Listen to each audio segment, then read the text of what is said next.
can't we think about how we're working? And that's a part of well-being. Well-being isn't just how I take care of myself. That's a big part of it, but it's also how we work. Welcome to Unexpected Journey, the show where each week top professionals share work wisdom and life lessons about their careers and what they have learned about human experience in the workplace. I'm your host, Ann Bibb. This week we have Chris Coladonato. She is a speaker, coach, and founder of Connection Catalyst, which is a company that helps individuals build more meaningful connections with themselves and the world around them by tapping into the power of nature. Before we begin, don't forget to subscribe and leave your comments below. Now let's get started. Hey, Chris, welcome. Hi, thanks for having me. You know what? We've known each other for a while, but before you became Chris, the nature-based wellness coach. Yes. It's a new era for Chris Coladonato.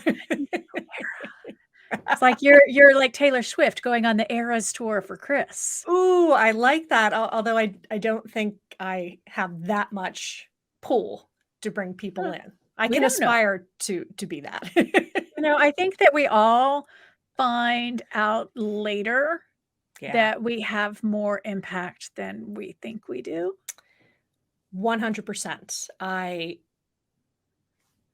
Even to this day, I talk to people who I knew years ago in different lives and still seeing impact. But I think you don't see the impact when you're right in it.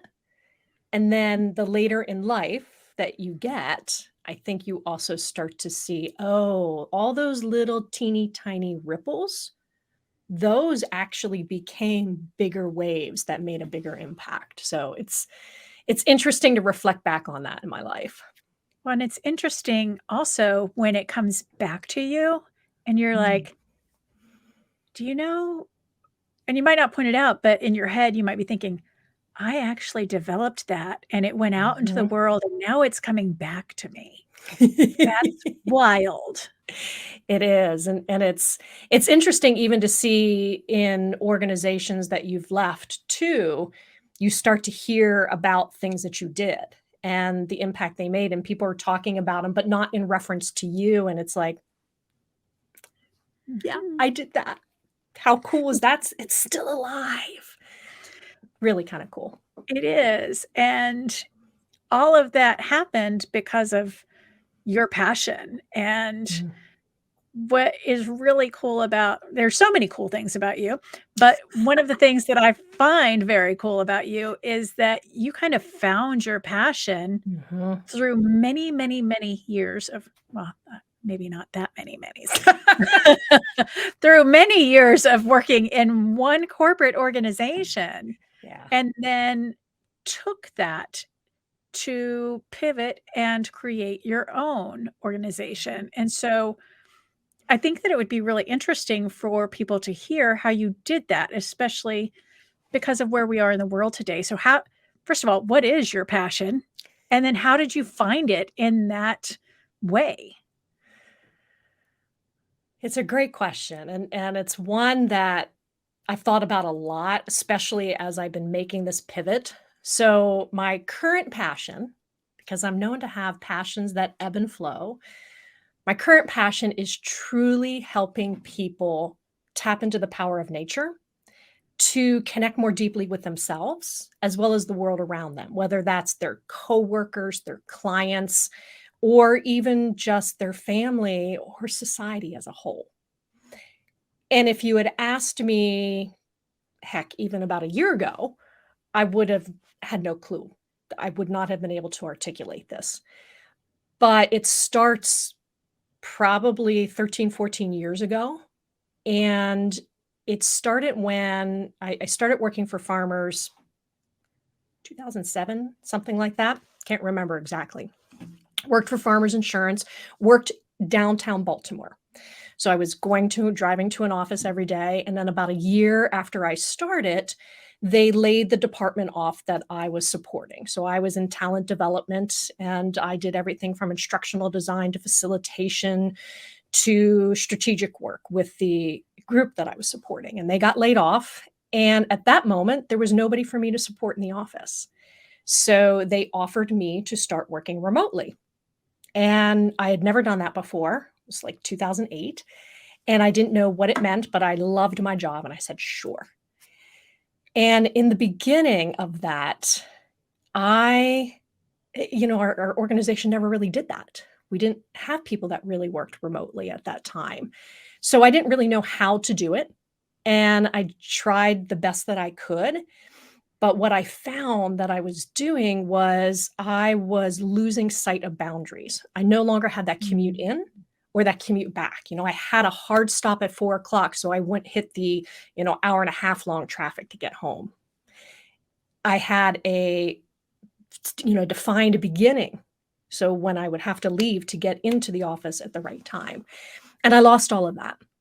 And I felt chained to my desk. And it wasn't anything that anyone said or it was just me putting it on myself. I lost all these boundaries. And I ended up sitting at my desk all day long doing my work. And then I was like, I am starting to burn out. A little light bulb went on when my husband came home one day and I had gone down to start dinner and then I came back to answer emails and our corporate offices are in LA and I was chiming on somebody at 6 o'clock at night, an email and following up. And my husband comes upstairs and he goes, "What are we burning for dinner today?" And I had totally forgot I put dinner on like an hour before and came up to check one thing. And that's when I realized something has to change.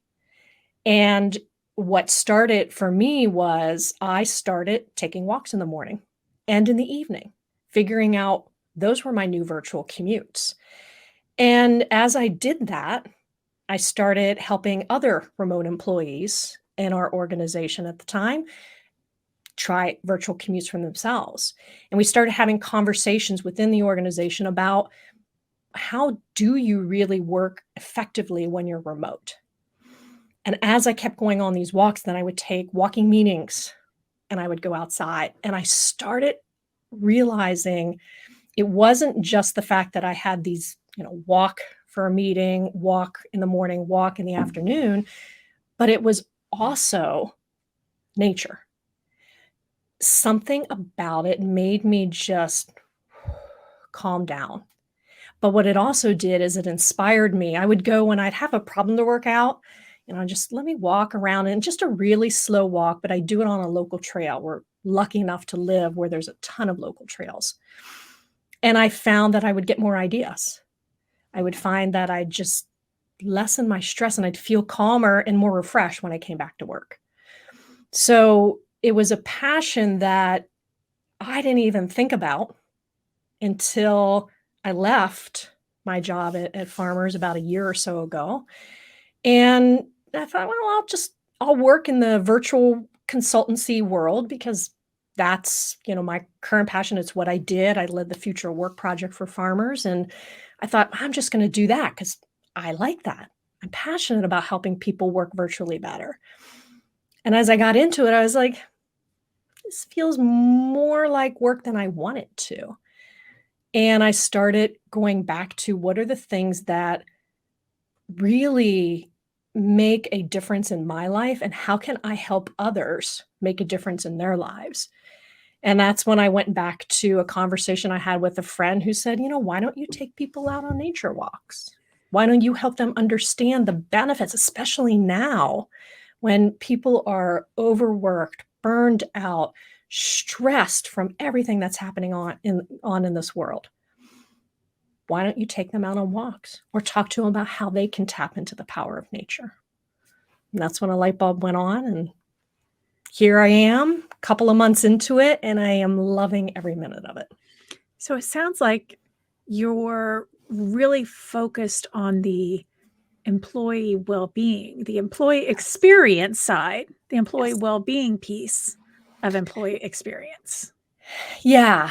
And for me, that's when I realized, through all my iterations of work, the better care I take the better care I take care of myself, the better I can perform, whether that's for my family, within my personal relationships, or for my employer.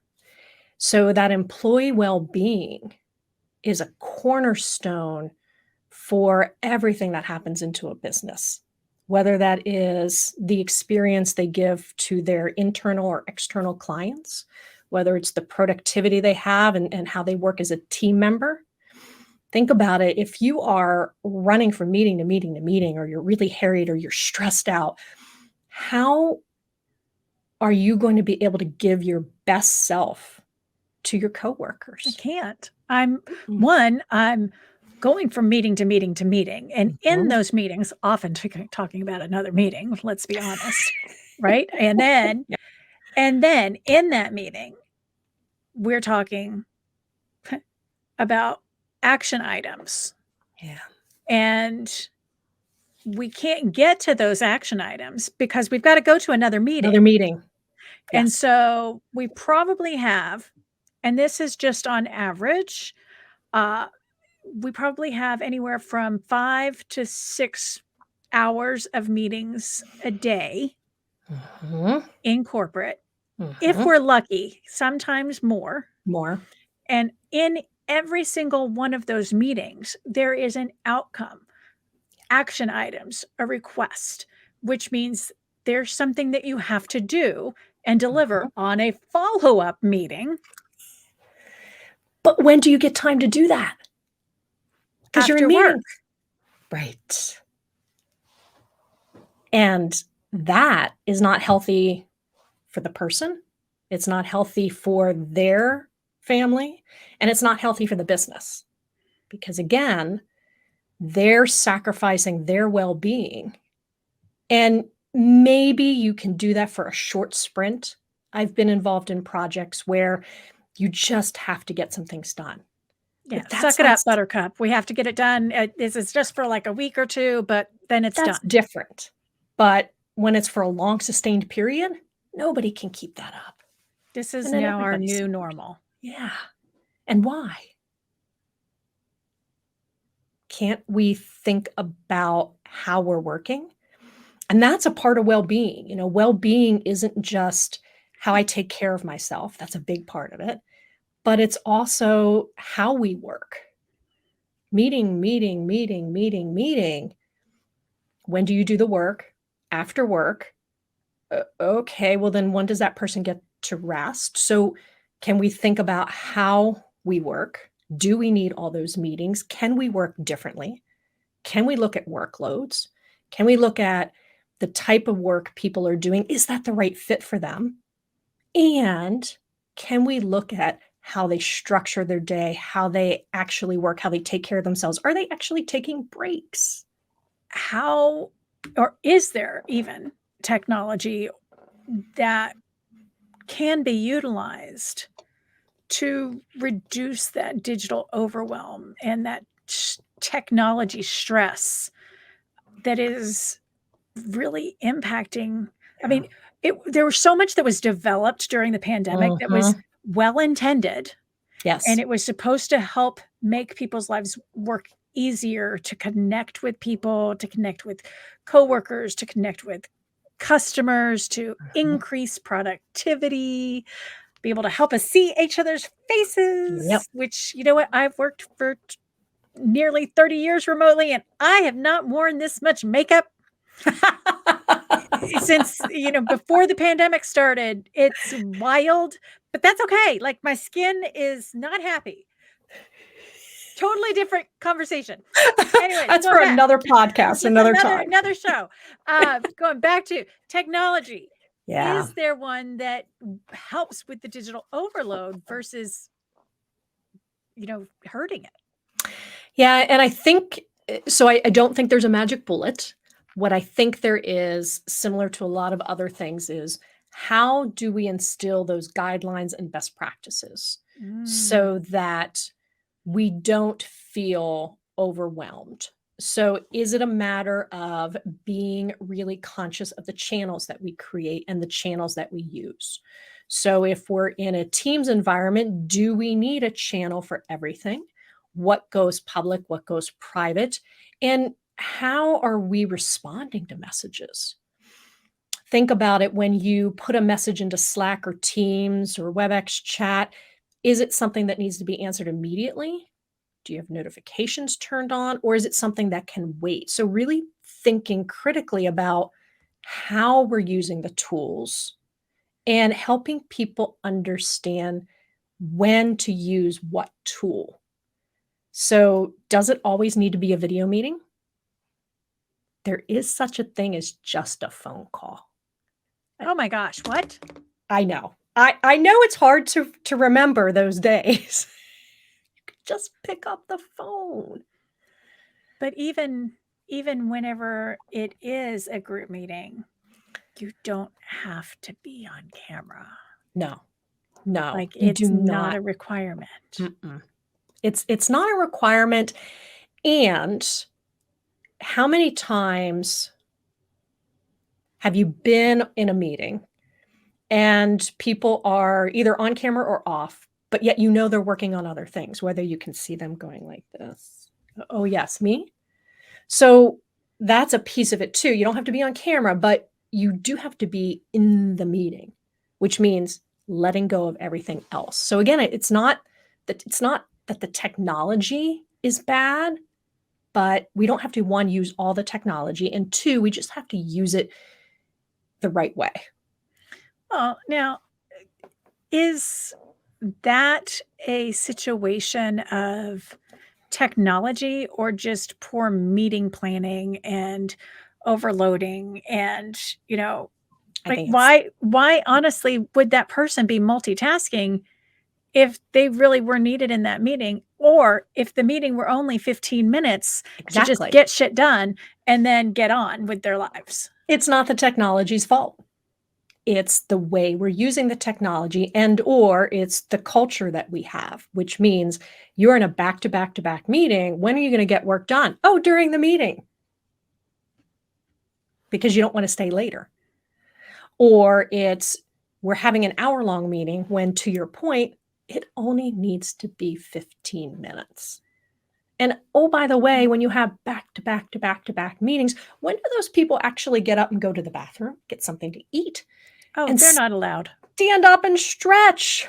Just, Like, that isn't that why standing desks were invented, so we didn't have to let people leave anymore? but I laugh, but That yet it's kind of true. It goes back to that video that you were sent. Okay, just because you have a standing desk doesn't mean you can't leave your desk. I implore you to walk away from the desk It's a couple times a day. it's funny, but it's sad at the same So time because some yeah. of the things that we've invented, standing desks, the walk pad, Mhm. so that we can continue to get exercise and not Right. leave our desk. We are building things in our society to allow the behavior to To continue, continue. That's exactly it. but And still maintain our health. and the problem is, again, none of these things are bad. I love my standing desk. I have one that can Same. stand up, down, love it.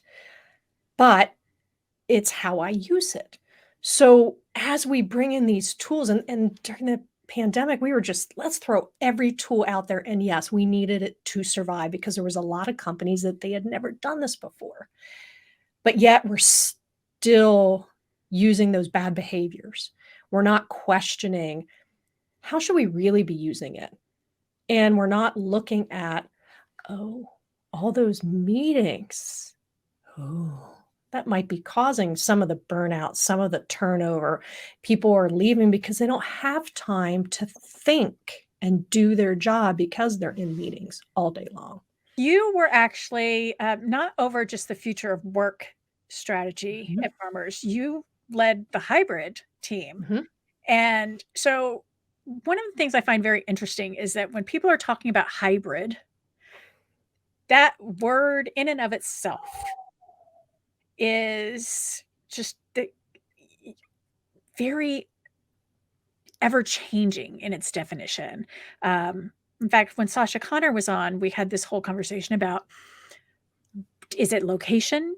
Is it mhm, type of learning? Is mhm. it, what exactly is hybrid in the workplace? And so I'm curious, how you define hybrid in the workplace, and really how does it differ from remote or in-person work? So for me, I think of hybrid as it's going to be evolving for a while, just like remote in its early days meant one thing. It was more like telework. I think hybrid's going to be the same way. But for me, hybrid is a hybrid of working in a different location. So working remotely, whether that's at home or co-working or wherever, and working in a office that is the organization has. So working at an organizational office. I don't think it is a set days or anything like that.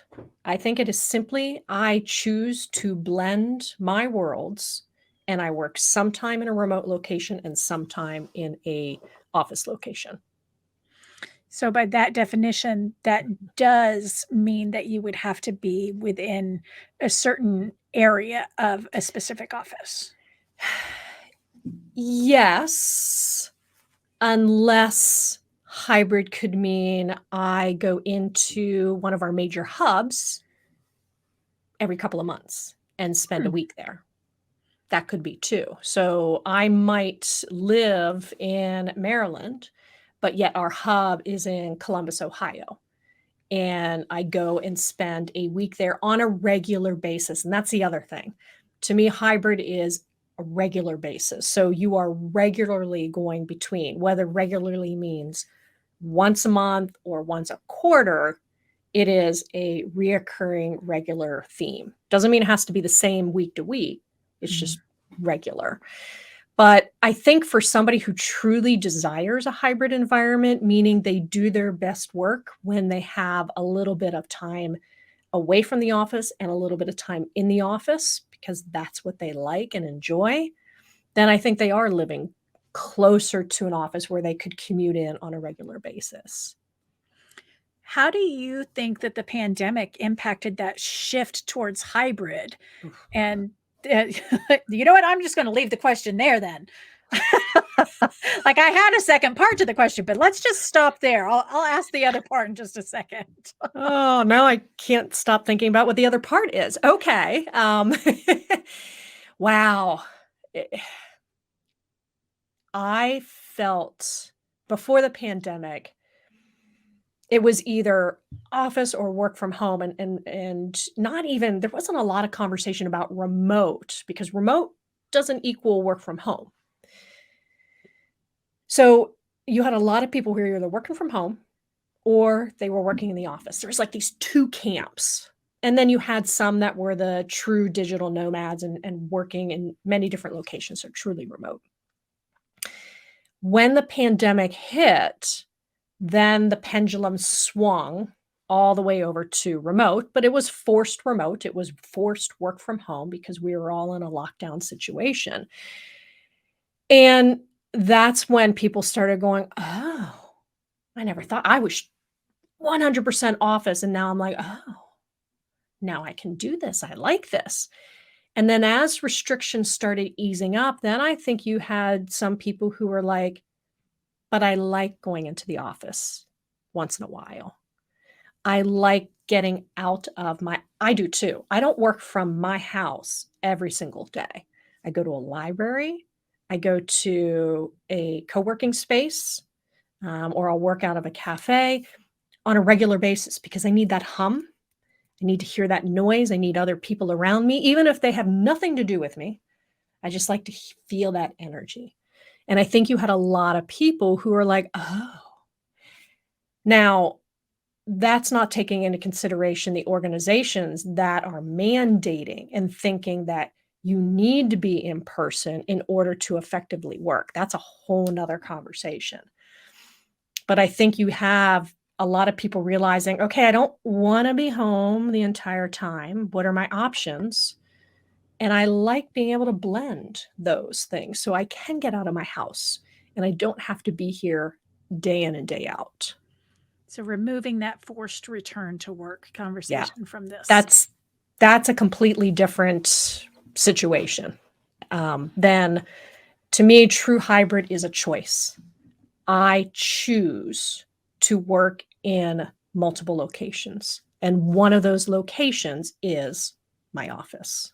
Mhm. So, can you provide any examples of successful hybrid workplaces and what strategies they might have used to maintain employee engagement and connection? Ooh.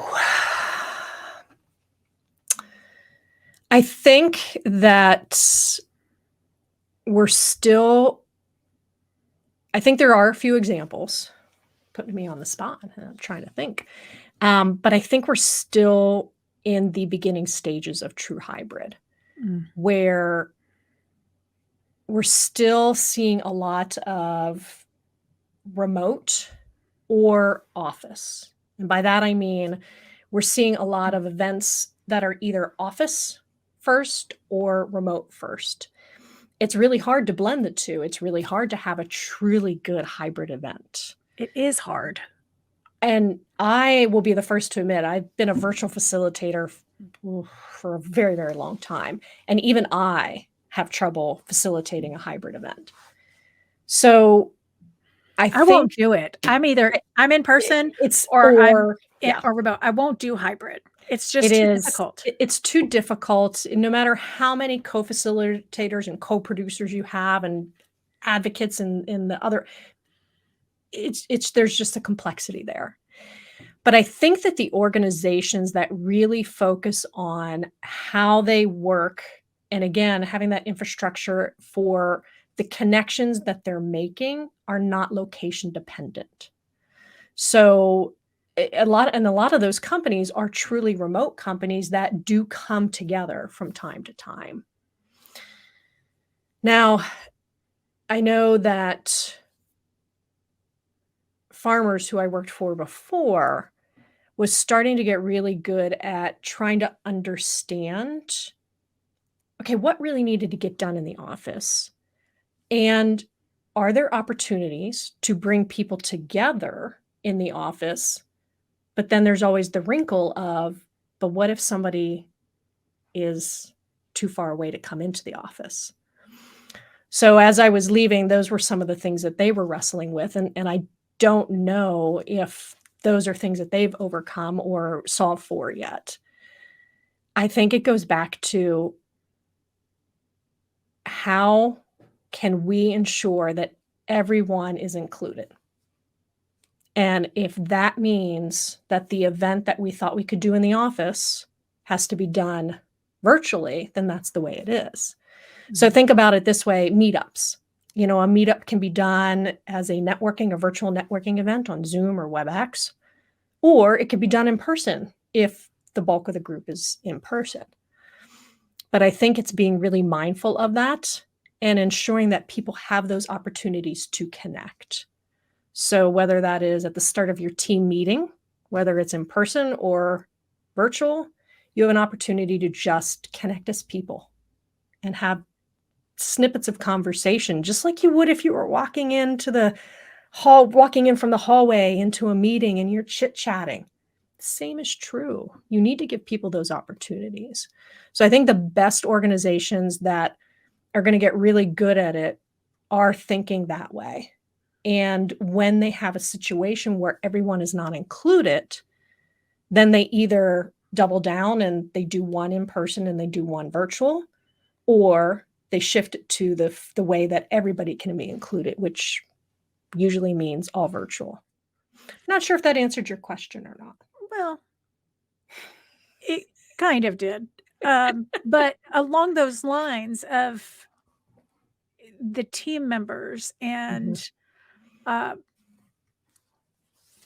I'm seeing a lot of talk about agreements for hybrid, and Mm. I'm curious of what your thoughts were and potentially your approach to the utilization of team agreements and personal user manuals when working with hybrid work and hybrid teams. So I'm a fan of those regardless of how you work. Okay. So if you are all in person, or if you're all remote or you're hybrid, what I think it does is it takes the ambiguity out and it forces you as a team to have a conversation. I know that when I worked in an office, there was a lot of unwritten rules. I didn't know all the unwritten rules. Somebody had made up the rules before I got there, and I kind of That came in and never ruined it. happens, Chris. That never happens, especially in It does in corporate. my world. Not in your world, but not in corporate. There are never unwritten rules in corporate. So that's why I think it's great. It just forces the team, and they don't have to be complex, but it's really about how do we work and how do we work best? And what do those systems look like? So if you're in an office, we utilize this team whiteboard for our schedules and we check in with a daily stand up. If you're all remote, what does that look like? And if you're hybrid, what does that look like? So I think they're a great idea regardless of how you work. I think it takes the ambiguity out. It forces the conversation. But the key is it's something that gets revisited. And it's a great tool to use when you have new hires. You bring somebody on board, one, they have an easy snapshot to look at, but then they can also offer their perspective. Hey, have we thought about this? So that's why I like them, because they give you a jumping off point so that you can be more effective instead of everybody just kind of doing their own thing. As It fun as forces that the is. conversation. Yeah. As fun as that is, it does make a little chaotic It world. does. And I think it can lead to resentment. It can lead to less productive work because you might be doing things double time or, duplicating efforts. Mhm. So I think it's just worth having a conversation, not being overly prescriptive, but just, what are those key things that we need to agree on? It could be something as simple as we're going to use Google Docs for this type of communication and email for this type of communication. That can clear up so many things. Because if I get another reply all email, Oh, Lord. There needs to be a function on reply all that says, "Are you sure you want to reply all?" yes, a I default mean, function. it's such a small little add-on to Outlook, Google, all of Yeah, them. all of them. Just say, "Are you Are you sure?" sure? Like in big There red, are big red 652 balls. people on this reply all. Are you sure? Sure. Big red, It's big, big, please, big, bold. both Microsoft, Google, please, we are begging We're you. just asking for a friend. Where do you see the future of hybrid work evolving as we get to, while we're not at the end of the pandemic, we're really kind of withering down. So post-pandemic, where do you see the future of hybrid work going? Ooh, great question. I think it's going to, and my hope is that it is not a prescriptive world. So it is a flexible world. That hybrid is truly what it was designed to do, which is gives employees flexibility to work in the way they want to work. Not you must be in the office 2 days a week. You must be in the office 3 days a week, and they have to be the same day. Now, you as a team may decide, okay, we're going to come together on Mondays if we're all co-located. We're in the same geographical area. But I think right now we're not there. And right now we have a lot of people that are still hesitant about, do I want to go in an office with other people? So I think post-pandemic, you're truly going to see a world where people have the choice and then they have the systems built in, whether it's, I can see where there's an open office space. So we don't have assigned desks anymore. So the office spaces have these systems built in where people can go in and see, where can I work today? And what are those areas that are free? So all of those systems are in place and people have the flexibility to be able to do it. And it's not a mandated so many days, all in the office in the same day. What is your advice to individuals that are watching and, they heard your story about connecting with nature, focusing on your well-being, how it impacted you, and they're like, I probably need to focus on my own well-being, but I Mhm. feel like I'm stuck. I don't know how to start it, don't know where to do it. What is your advice for that individual right now? Take some time to reflect and really think about, okay, what is it that is frustrating me the most? So is it I don't have a fixed end time and I seem to be working later and later and later? Is it I just seem to be working all day long, no breaks? And pick that one thing, just one, to get started. For me, it was bookending my day. I had a morning commute and an evening commute that I did by leaving my office, closing the laptop, shutting everything down. I mean, I lived in an age where I had a phone, a desk phone, and I covered it up with a piece of fabric so I wouldn't see it ring up. I know, because we didn't have these fancy dancy things called cell phones or Skypes or any of that. But that's what worked for me. So, what's the one thing that gives you the biggest frustration that you're like, if I could just do this and then do that, build that into your day, whether it is I'm going to start work at this time, and before then, I'm going to take a 15-minute walk, or I'm going to color for 15 minutes, or I'm going to listen to a podcast for 15 minutes. We And know a then good when, one. hmm? We know a good one. I'm not sure what its name is. So, start there. And then when that becomes, all right, this seems to be working, what's the next thing? Is it, I need to take a break during the day, or I need to take a real lunch? Get away from your desk, get away from tech, and do something for you. Maybe eat your lunch and just read a book. Unplugging has a really big impact on a lot of people. It does. And, it's interesting. I was having this conversation with somebody else where I tend to unplug, but then I plug something into my ears. So I unplug from all the tech, but yet I'm listening to an audiobook or a podcast. And sometimes what you need is just that silence and not all of these inputs and information coming in, and just let your mind just wander. Look at the clouds. Wow. When's the last time you just looked up and saw what shapes are in the clouds? I used to love that as a kid. I did too, and I can't answer that question because I can't remember. And why not? I mean, it does so many beneficial things. So everything from you're not staring at a screen with all of this text and all of these things. Give your eyes a break and just look up and gaze. Gaze far away. Check out the clouds. Maybe you see something, maybe you don't.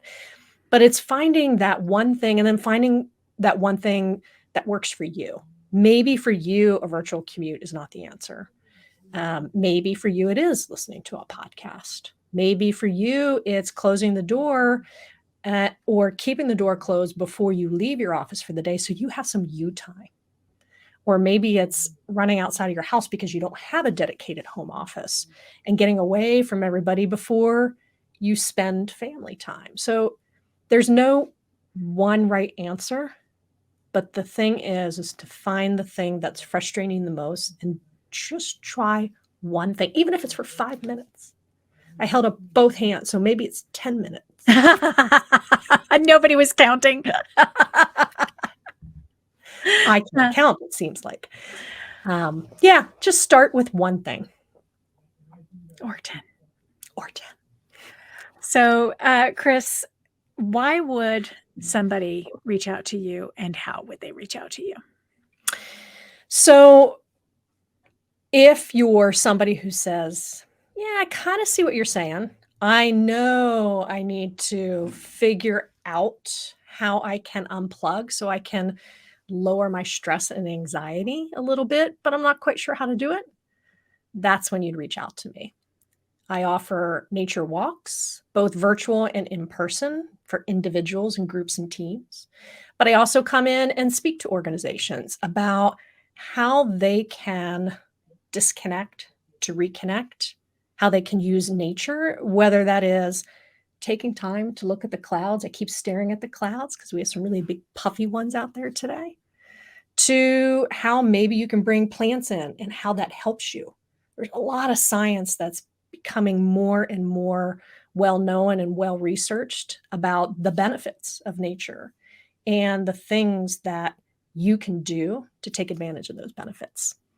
So that's why people would reach out to me, and they can easily find me by going to connectioncatalyst.com, where they'll find more information about what I do.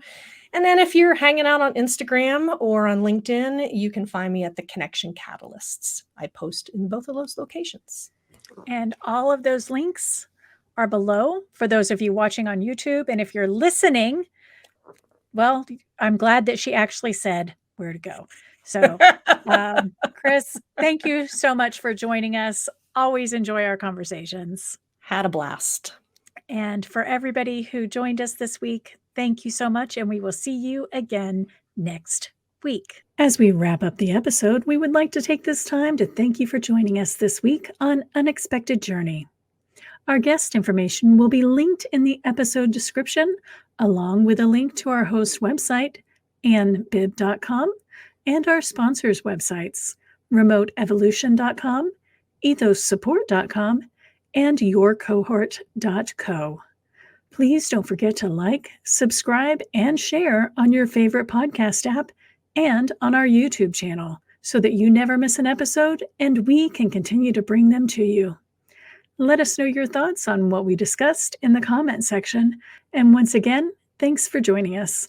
We hope to see you again next time on Unexpected Journey.